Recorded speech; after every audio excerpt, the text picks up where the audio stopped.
Kisah si Korun. Kisah ini disebutkan dalam Al-Quran Surat Al-Qasas ayat 76-83. Dalam kisah ini, Allah memberikan pelajaran tentang seseorang yang suka membanggakan diri selama hidup di dunia dan pada akhir hayatnya terkubur bersama harta bendanya. Al-Kisah, di suatu daerah dekat Mesir, hiduplah seorang laki-laki yang sangat miskin bernama Korun. Diketahui bahwa laki-laki ini adalah sepupu Nabi Musa, anak dari paman Nabi Musa yang bernama Yashar, adik kandung Imran, ayah Musa. Suatu hari, Korun dikunjungi oleh seseorang. Ternyata yang datang adalah Nabi Musa. Beliau datang berkunjung untuk menanyakan kabar saudaranya itu. Assalamualaikum warahmatullahi wabarakatuh. Waalaikumsalam warahmatullahi wabarakatuh. Wahai saudaraku, bagaimana kabarmu? Seperti inilah keadaanku, wahai Musa. Aku sangat miskin, sampai-sampai tidak memiliki apapun untuk dimakan. Maukah kau berdoa kepada Allah Subhanahu wa Ta'ala agar memberikanku sedikit harta supaya aku bisa bertahan hidup? Mendengar hal tersebut, Nabi Musa sangat iba dan berdoa kepada Allah agar saudaranya Korun diberi kecukupan harta, dan permintaan itu dikabulkan oleh Allah. Hari demi hari, kekayaan Korun semakin berlimpah karena ia menguasai ilmu jual beli perhiasan. Namun sayangnya, semenjak menjadi orang kaya, Korun berubah menjadi orang yang sombong dan ria atau suka pamer. Wahai Korun, aku diperintahkan oleh Musa agar kau menyedekahkan sedikit dari hartamu untuk kepentingan amal. Enak saja, semua harta ini aku kumpulkan dengan susah payah, dan kalian datang untuk memintanya dengan mudah. Kau sangat sombong, wahai Korun. Kami hanya meminta sedikit untuk diberikan kepada orang yang membutuhkan. Lagi pula, kekayaanmu tidak akan bertambah tanpa seizin Allah. Berani sekali kau berkata seperti itu. Pergilah, jangan datang lagi kemari. Kedua utusan Nabi Musa meninggalkan rumah Korun dan melaporkan kejadian itu kepada Nabi Musa. Hartaku sungguh sangat banyak. Tidak ada seorang pun yang bisa mengambilnya dariku. Sekarang, aku adalah satu-satunya orang terkaya di Mesir. Setiap hari, Korun selalu membanggakan dirinya. Ia sering berjalan-jalan keluar istana, mengenakan pakaian mewah, dikawal oleh para pria perkasa untuk berkeliling memamerkan kekayaannya. Untuk membawa kunci-kuncinya, tak sanggup hanya dengan satu pelayan yang berotot kekar. Wah, lihatlah Korun itu.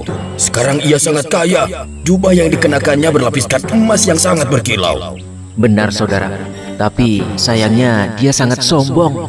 Ia lupa bahwa semua harta itu milik Allah dan akan kembali kepada Allah. Nabi Musa dan pengawalnya mendatangi Korun di sebuah pasar tempatnya berjual beli emas. Wahai Musa, apa yang membuatmu jauh-jauh datang menemuiku? Kalau kau kesini hanya untuk meminta emas-emasku, sebaiknya pulanglah.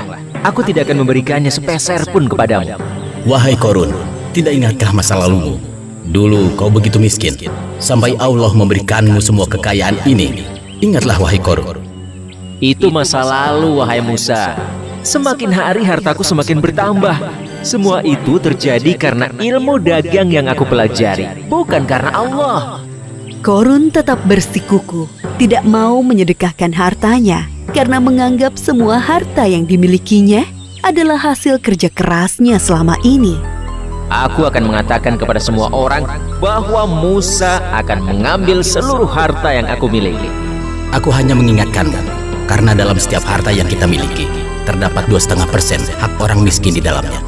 Aku mengingatkanmu, jangan bersikap sombong dan membantu orang lain yang membutuhkan. Sekiranya kau tidak berkenan, Allah akan mengambilnya dengan sangat mudah, seperti saat Allah memberikannya. Pergilah, wahai Musa, kau hanya menggangguku. Sepeninggal Nabi Musa, kesombongan Korun semakin bertambah. Bahkan ia merampas harta orang lain untuk menambah kekayaannya. Sampai suatu ketika datang azab dari Allah. Tiba-tiba langit menjadi gelap, bumi bergemuruh, dan barang-barang di rumah Korun bergetar. Apa yang terjadi, wahai pelayan? Terjadi gempa bumi, tuanku. Apa? Bagaimana ini bisa terjadi? Bagaimana dengan hartaku? Pelayan, selamatkan hartaku. Oh, emas-emasku, berlian pujaanku, perhiasan mewahku yang sangat berharga. Semuanya harus aku amankan sebelum... Sebelum sempat menyelesaikan ucapannya, lantai rumah Korun terbelah menjadi 2 bagian. Begitulah akhir kisah Korun yang sombong. Gempa bumi melenyapkannya ke dalam tanah bersama harta bendanya. Seperti yang disebutkan dalam surat Al-Qasas ayat 81. Maka kami benamkan dia, Korun, bersama rumahnya ke dalam bumi. Maka tidak ada baginya satu golongan pun yang akan menolongnya selain Allah. Dan dia tidak termasuk orang-orang yang dapat membela diri. Pelajaran yang dapat kita ambil dari kisah Korun ini, diantaranya, jangan menjadi orang yang suka membanggakan diri. Karena Allah tidak suka orang-orang yang membanggakan diri. Dunia dan seisinya adalah milik Allah dan dapat dengan mudah diambil olehnya.